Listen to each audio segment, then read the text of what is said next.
ड्रैप ने sildenafil citrate, ये एक मेडिसिन है जिसका आम जुबान में वियाग्रा कहते हैं, उसको लीगली प्रोड्यूस करने की इजाज़त दे दी है। इसका मतलब ये है कि पाकिस्तान में पहली दफ़ा नामर्दी का, इम्पोटेंसी का, इरेक्टाइल डिसफंक्शन का इलाज जो है कानूनी तौर पे मुमकिन हो गया है। क्योंकि पहले ये जो मेडिसिन थी वियाग्रा, ये पाकिस्तान में ब्लैक मार्केट में अवेलेबल होती थी और ये महंगी भी डेफिनेटली होती थी।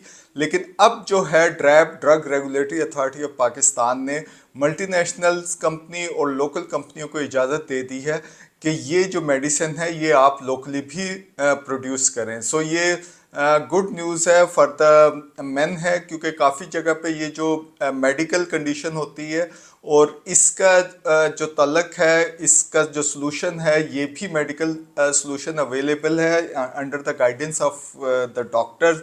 आई डोंट नो इतना अरसा क्यों लिया, क्योंकि हम लोगों ने 90s के अंदर जो PMLN की गवर्नमेंट थी अर्ली 90s में, उस टाइम हमने सुना था कि ये मिनिस्ट्री ऑफ हेल्थ के पास वियाग्रा के कुछ सैंपल्स आए हैं जो मुख्तलिफ जगहों के ऊपर डिस्ट्रीब्यूट हो रही हैं। लेकिन उसके बाद इतना अरसा लग गया है कि इस मेडिसिन की लीगली प्रोडक्शन की इजाज़त दी जा रही है। So good news for the consumer है कि इतने अरसे बाद ये आपको दी जा रही है। ये हम आपको दिखा भी रहे हैं कि ये 2023 का एक अलर्ट है जिसमें ड्रैप के किसी ड्रग इंस्पेक्टर ने कुछ ब्लैक मार्केट से ये सब स्टैंडर्ड वियाग्रा की मेडिसिन भी कैप्चर की थी और लैब टेस्ट के बाद वो सब स्टैंडर्ड थी। सो उसके बाद भी ये वजह तो नहीं पता चल रही, लेकिन this is a quite a strange kind of A situation, but still ending is good. दूसरी जो ख़बर है कंज्यूमर्स, क्योंकि टैक्स पेयर भी होता है तो सो इसको देखना होता है कि इसके पैसे कहाँ पे खर्च हो रहे हैं।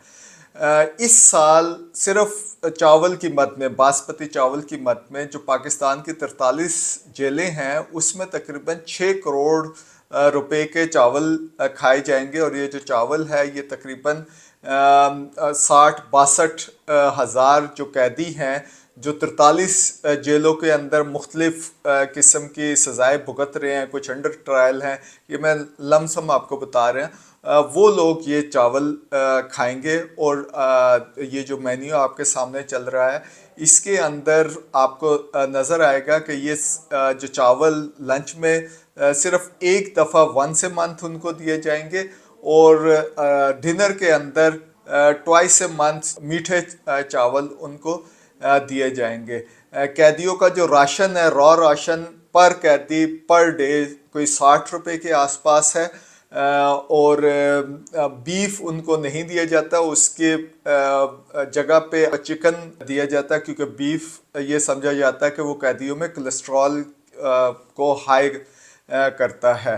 सो इसकी जो कॉस्ट ओवरऑल खाने की जो कैदियों के ऊपर कॉस्ट है, ये part of non developmental expenditure है।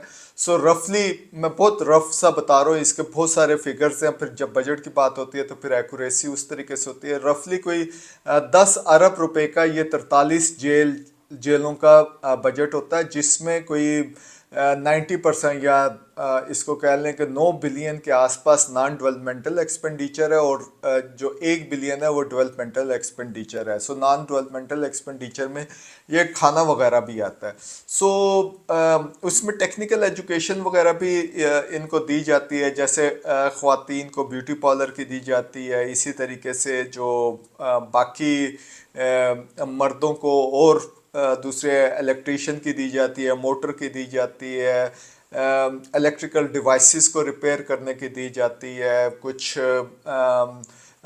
कपड़ा बुनने की या कालीन बुनने की भी इनको ट्रेनिंग दी जाती है।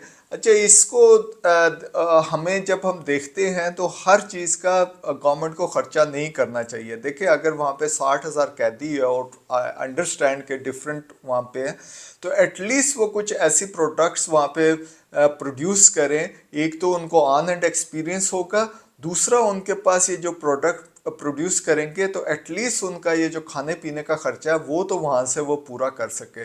सो एक पॉजिटिव नोट के ऊपर उनको इस किस्म की एक्टिविटी में करना चाहिए। और ये प्रोडक्ट्स आप स्पेशल मार्केट्स में बना सकते हैं, प्राइवेट सेक्टर को भी इन्वॉल्व कर सकते हैं, इतनी बड़ी लेबर फोर्स आप वहाँ पे यूज़ कर सकते हैं। और ये जो तमाम चीज़ है एटलीस्ट ये जो जेलों को है वो कॉस्ट इफेक्टिव कर सकते हैं।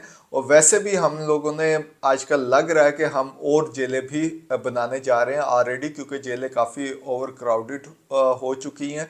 सो डेफिनेटली हमें इस फार्मूले की तरफ जाना चाहिए।